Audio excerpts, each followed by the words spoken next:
Shalom, saudara yang dikasihi Tuhan, pemirsa dimanapun Anda berada saat ini. Kembali kita bersama jumpa lagi dengan kami Solidio Gratia. Kami datang ingin memuji dan memuliakan nama Tuhan. Tuhan Yesus yang kita nantikan, dan kita percaya bahwa penantian akan diwujud nyatakan ketika Yesus akan lahir ke dalam dunia ini untuk menebus dan membebaskan dosa kita. Selamat menyaksikan. Tuhan Yesus memberkati kita sekalian. Amin.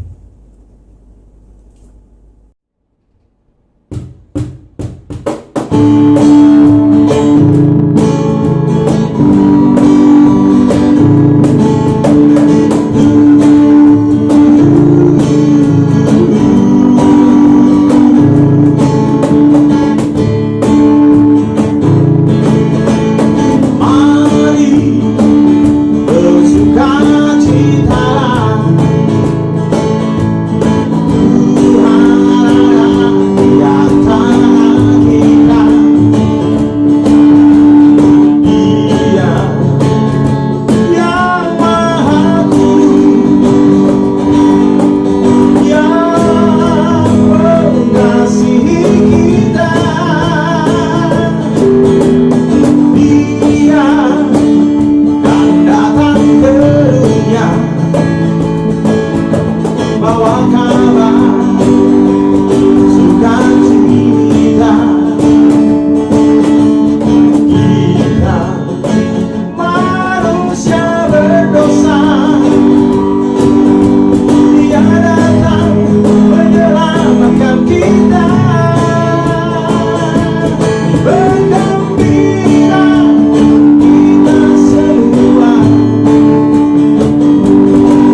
karena Dia ada di antara kita.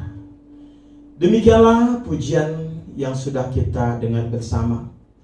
Kiranya melalui pujian ini nama Tuhan senantiasa kita permuliakan. Terpujilah nama Tuhan. Salam Soli Deo Gratia. Bapak Ibu Saudara yang kekasih dalam Kristus, kita akan mendengarkan firman Tuhan. Mari kita berdoa.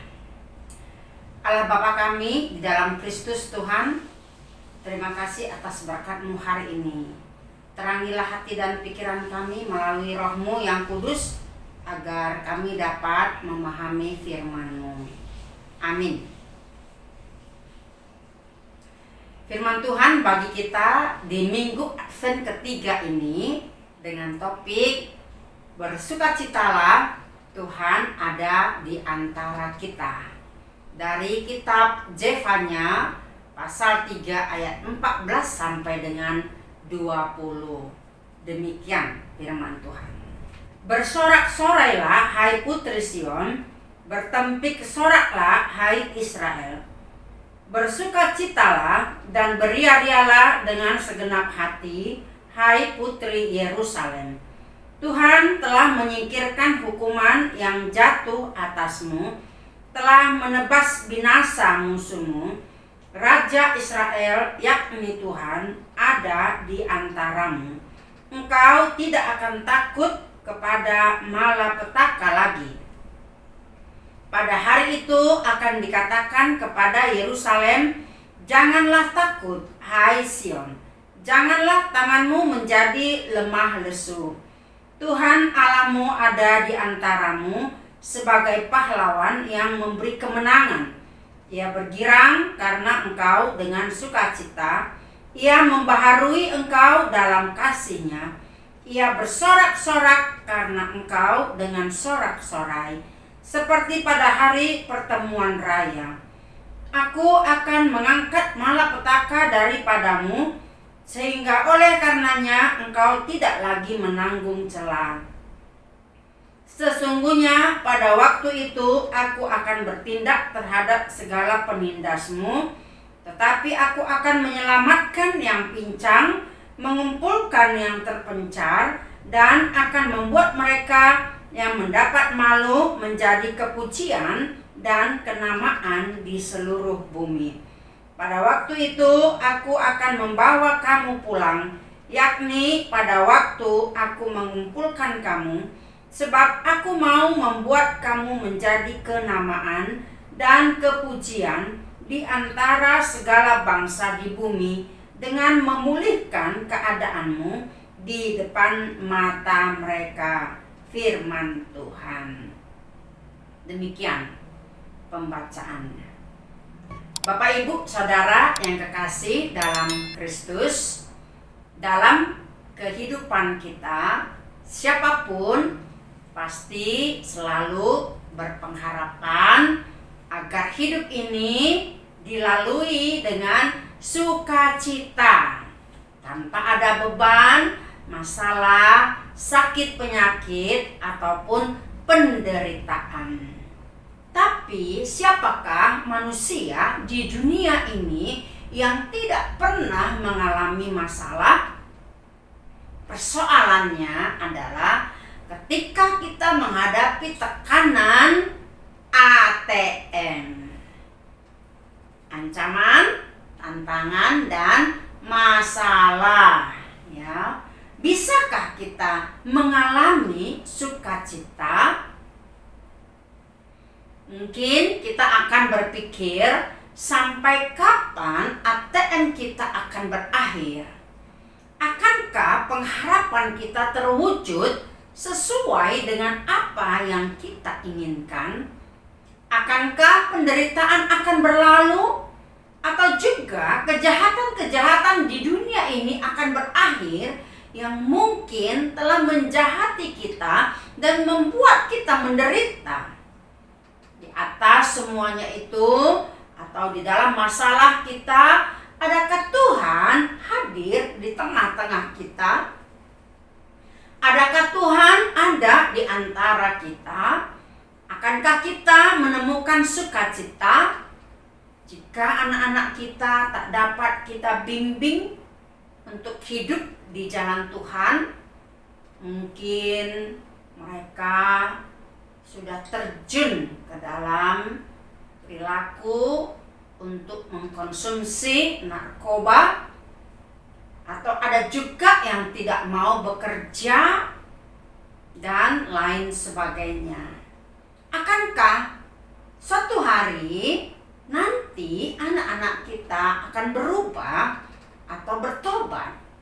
Dan masih banyak di benak kita pengharapan-pengharapan, doa-doa kita, serta sikap kita akan semua hal yang menyangkut kehidupan kita. Bagaimana kita dapat bersukacita? Bapak, Ibu, Saudara yang kekasih dalam Kristus, ada sebuah singkatan EQ, yakni Adversity Question. EQ ini ialah ukuran kemampuan seseorang dalam menghadapi tekanan hidup. Setiap orang memilikinya dengan kadar yang berbeda, tergantung dari nilai hidup yang dipegangnya. Jika nilai hidup yang dimiliki ialah mencari kenyamanan, kesenangan, dan kemudahan hidup, biasanya kadar EQ-nya kecil. Jika nilai hidup yang dimiliki ialah mengandalkan iman kepada Tuhan, kemauan untuk belajar dari segala peristiwa hidup, tabah untuk berjuang menuju kepada kebaharuan hidup dan kematangan pribadi, orang ini lebih tangguh dalam menghadapi tekanan dan tidak takut menghadapi badai hidup, tetapi menghadapinya dengan sukacita. Bapak, Ibu, Saudara yang kekasih dalam Kristus, melalui perikop ini kita akan belajar dari pengalaman bangsa Israel. Pasang surut iman mereka terbukti dari perilaku, sikap, dan perbuatan mereka, yakni dosa-dosa mereka terhadap Allah, dan sangat berdampak kepada bangsa-bangsa di sekitar mereka. Yang pertama yang perlu kita pelajari adalah sukacita umat untuk bersorak-sorai dan beria-ria. Apa yang melatari atau alasan Nabi Zefanya menyerukan sukacita besar ini? Namun sebelumnya kita perlu tahu sepintas informasi tentang siapa, apa, dan bagaimana Nabi Zefanya. Zefanya artinya Tuhan menyembunyikan. Zefanya adalah putra dari buyut Raja Hizkia yang bernubuat selama masa pemerintahan Yosia tahun 639 sampai 609 sebelum Masehi. Yosia adalah raja atau penguasa yang saleh, beriman, dan takut akan Tuhan. Dapat kita lihat dalam pasal 1. Zefanya adalah keturunan keluarga raja dan kerabat Raja Yosia. Itu artinya dia sangat leluasa untuk menyampaikan nubuatan-nubuatannya yang berfokus pada firman Tuhan bagi Israel dan juga bangsa-bangsa lainnya. Sesuai dengan arti nama Zefanya, Tuhan menyembunyikan, akan tetapi justru yang tersembunyi itu diungkapkan oleh Tuhan itu sendiri melalui Zefanya, melalui nubuatan-nubuatan, dan mengungkapkan terlebih lagi dosa-dosa umat itu. Dan inilah yang membuat Raja Yosia membuat sebuah pembaharuan, mereformasi moral dan kerohanian umat itu dari penyembahan berhala dan menghidupkan kembali ibadah yang benar kepada Tuhan. Jadi 8 tahun kemudian ia memerintahkan untuk memperbaiki dan menyucikan bait Salomo atau bait Allah yang dibangun oleh Salomo dulu. Dan hal ini terjadi sebelum bangsa Israel terbuang ke Babel. Akan tetapi nubuatan-nubuatan Zefanya bahwa bangsa Asyur yang perkasa itu akan binasa bersama-sama dengan jatuhnya Niniwe. Bapak Ibu, saudara yang kekasih dalam Kristus, kembali lagi apa yang menjadi alasan atau melatari Zefanya untuk mengungkapkan sukacita besar ini. Ada beberapa alasan. Yang pertama, Tuhan menyingkirkan hukuman yang seharusnya hukuman itu diberlakukan kepada umat itu. Luar biasa ya, seandainya ada seseorang yang seharusnya divonis hukuman mati, akan tetapi hukuman itu batal demi hukum. Yang kedua, Tuhan menebas binasa para musuh umat itu. Pertanyaan bagi kita, siapa saja atau bangsa mana yang telah menjadi musuh Israel saat itu? Pastilah Asyur dan Babel. Jadi pada waktunya Tuhan akan membebaskan bangsa Israel dari pembuangan Babel.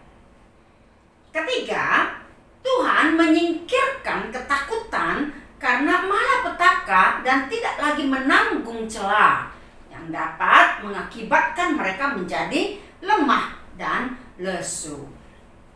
Keempat, dalam perikop ini semua itu didasari karena Tuhan ada di antara mereka.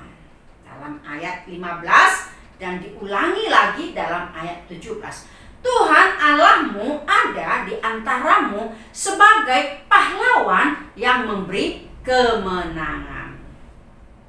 Tuhan sebagai pahlawan atau sebagai gipor, sebuah penggambaran sama seperti yang diungkapkan oleh Raja Daud yang telah mengalahkan orang Filistin dan membawa kembali tabut perjanjian dengan sorak-sorai.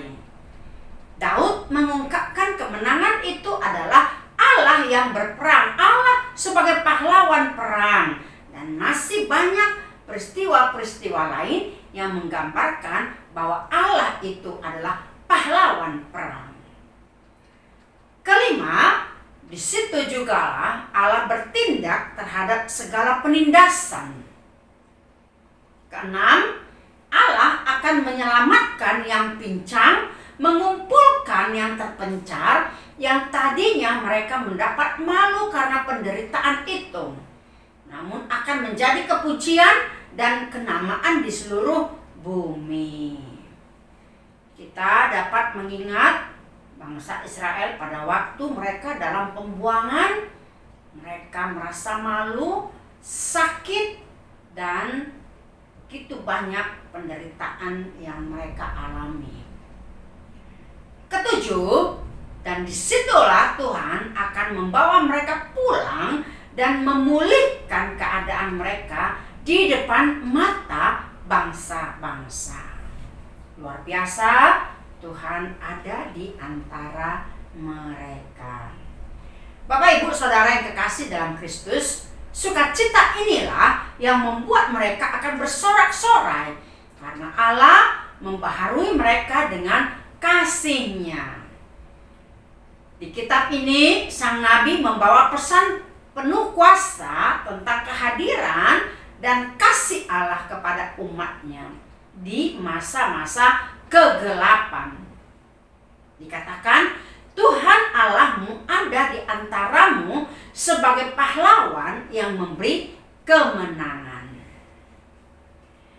Ya, bergirang karena engkau dengan sukacita. Ya, bersorak-sorak karena engkau dengan sorak-sorai. Bapak Ibu Saudara yang kekasih dalam Kristus, menurut pengajaran Alkitab, Henrietta Mears mengatakan, Jevanya memulai tulisannya dengan kepedihan, tetapi mengakhirinya dengan pujian. Pada pasal pertama di kitab ini penuh dengan kesedihan dan kemurungan. Tetapi pada pasal terakhirnya, pasal 3 ini menampilkan salah satu pujian termanis tentang kasih Tuhan kepada umatnya. Pada minggu Advent ketiga ini, apa yang dapat kita pelajari dalam perikop ini yang menjadi sukacita bagi kita sebagai umat percaya kepada Kristus, bahwa sukacita kita bukanlah hanya sekedar berkat-berkat jasmani, akan tetapi Kristus telah mati dan bangkit bagi kita untuk pengampunan dosa-dosa kita, agar kita memperoleh keselamatan, agar kita menjadi anak-anaknya, agar kita menerima hidup kekal, agar kita menjadi keluarga kerajaan Allah. Kasih Allah inilah kepada kita selalu mengherankan, terutama ketika kasih itu menyentuh kita di saat hidup kita berada di titik terendah. Kasih Allah kepada kita selalu mengherankan, luar biasa, amazing. Terutama ketika kasih itu menyentuh kita di saat kita berada di titik terendah.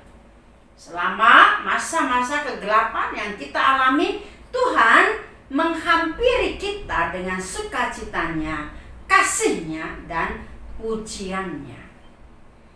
Jika hati kita penuh kesedihan atau kita bergumul di dalam keputusasaan, berpalinglah kepada Allah yang akan memberi kita kebahagiaan. Ketika kita mengalami semua ancaman, tantangan, masalah dalam kehidupan ini, semua itu tidak akan pernah ada kata berhenti. Jika mata iman kita mampu melihat rencana Tuhan yang indah, badai pasti berlalu. Seperti yang dikatakan, never say stop before you get finished well. Oleh sebab itu, kita harus terus melangkah. Maka kita tidak perlu khawatir dan takut akan menghadapi juga mengakhiri tahun 2021 ini dan memasuki tahun 2022. Ada banyak cara Tuhan melalui peristiwa-peristiwa kecil di sekitar kita untuk memberi kita semangat agar kita tidak menyerah menghadapi tantangan apapun. Karena apa? Karena Tuhan ada bersama-sama dengan kita. Immanuel, Tuhan bersama dengan kita. Bapak, Ibu, Saudara yang kekasih dalam Kristus, hidup memang tidak selamanya mudah. Tidak pernah Tuhan menjanjikan jalan hidup kita mulus.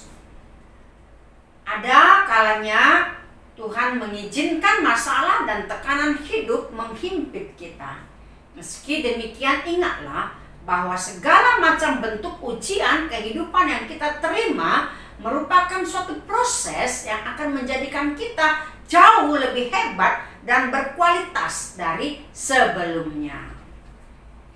Apakah itu masalah pekerjaan, masalah dalam keluarga, ekonomi, juga dalam negara kita ini, politik dan juga sosial, kadang dapat membuat kita terjepit. Yakinlah bahwa pasti Tuhan menolong kita, baik dari kesulitan, baik dari kegagalan, memberi kita penghiburan, walau dalam duka cita. Pasti kita dapat melewatinya jika kita mau menyerahkan seluruh kehidupan kita kepada Tuhan. Bersama Yesus kita bisa. Bapak Ibu Saudara yang kekasih dalam Kristus, mari kita bersukacita dan bersyukur dalam Allah dan singkirkan segala sungut-sungut. Singkirkan rasa khawatir ataupun ketakutan dan juga sikap marah kepada Tuhan. Mari kita bersukacita dan bersyukur di dalam Allah. Singkirkan segala sungut-sungut, singkirkan rasa khawatir untuk menghadapi kehidupan ini, dan juga singkirkan sikap marah kita kepada Tuhan. Mari kita renungkan kalimat ini. Jangan engkau marah banget ketika engkau kehilangan sedikit uang yang membuat damai sejahteramu hilang. Untuk mengobati hatimu, ingatlah para korban bencana alam yang kehilangan seluruh harta milik mereka. Jangan pernah merasa bahwa dirimu sendiri di dunia ini. Tapi ingatlah dan coba bayangkan seorang anak tanpa orang tua dan merindukan kasih sayang mereka. Atau nenek tua yang hidup sendirian dan selama seminggu menunggu anaknya serta cucunya menjenguknya di akhir pekan. Ketika engkau dilecehkan orang melalui kata-kata yang tajam menyakitkan, bayangkanlah para pengemis yang setiap hari dilecehkan orang, tetapi mereka masih tegar. Ketika engkau merasa bahwa rumah yang engkau tempati itu kecil, bocor, apalagi pada musim hujan ini, dan rumah yang tidak bagus, bayangkanlah tunawisma yang sama sekali tidak punya rumah untuk ditempati. Ketika engkau tidak puas dengan tinggi badanmu atau bentuk rambutmu yang tidak sebaik yang lain, ingatlah mereka yang dilahirkan dengan tubuh cacat, namun bisa menjalani kehidupan dengan antusias. Ketika engkau tidak merasa puas karena suaramu tidak semerdu orang lain, ingatlah seorang tunarungu yang tidak bisa berbicara tetapi belajar keras untuk berbicara. Ketika engkau tidak punya suami lagi dan keadaanmu sakit, tapi engkau masih bisa membimbing anak-anakmu di jalan Tuhan, ingatlah masih banyak anak korban broken home. Ketika engkau berdiri di depan cermin dan menemukan selai rambut putih di kepala, ingatlah orang yang sakit kanker tanpa rambut di kepala karena pengaruh kemoterapi. Dan masih banyak lagi yang dapat kita pelajari dari kehidupan orang lain untuk memberi kita semangat, untuk memberi kita kekuatan, untuk menghibur hati kita agar kita dapat berjalan terus menuju masa depan yang lebih baik. Mari kita menyikapi hidup ini dengan kacamata orang benar, melihat segala sesuatu dari sudut pandang positif. Bersyukurlah untuk hal-hal yang kita nikmati saat ini dan bersukacitalah. Terlebih kita bersukacita bahwa Yesus sudah mati bagi dosa-dosa kita agar kita menerima keselamatan yang kekal. Bapak Ibu Saudara yang kekasih dalam Kristus, demikian pujian dan renungan hari ini menjadi rema dan berkat bagi kita sekalian. Mari kita bersatu dalam doa. Terima kasih Bapa di sorga atas firman-Mu yang sudah kami dengar. Biarlah sukacita dan sorak-sorai kami menyambut kedatangan-Mu, bahwa Engkaulah pahlawan perang yang menyelamatkan kami dari kuasa dosa dari kuasa iblis dan dari kuasa maut melalui Kristus yang telah mati bagi kami. Terima kasih Tuhan, berkati seluruh pendengar, berikan umur panjang, kesehatan, kesembuhan dari penyakit, tambahkan rezeki dan sukacita, baik bagi mereka yang menantikan keturunan. Tuhan berkati. Terima kasih. Pada saat ini kami akan menyambut kelahiran-Mu. Biarlah kami boleh dapat merayakan penuh dengan sukacita yang daripada Tuhan. Terima kasih. Dengarlah doa kami dalam Kristus kami berdoa. Amin. Anugerah dari Tuhan kita Yesus Kristus, kasih setia Allah Bapa dan persekutuan Roh Kudus menyertai saudara sekalian. Amin.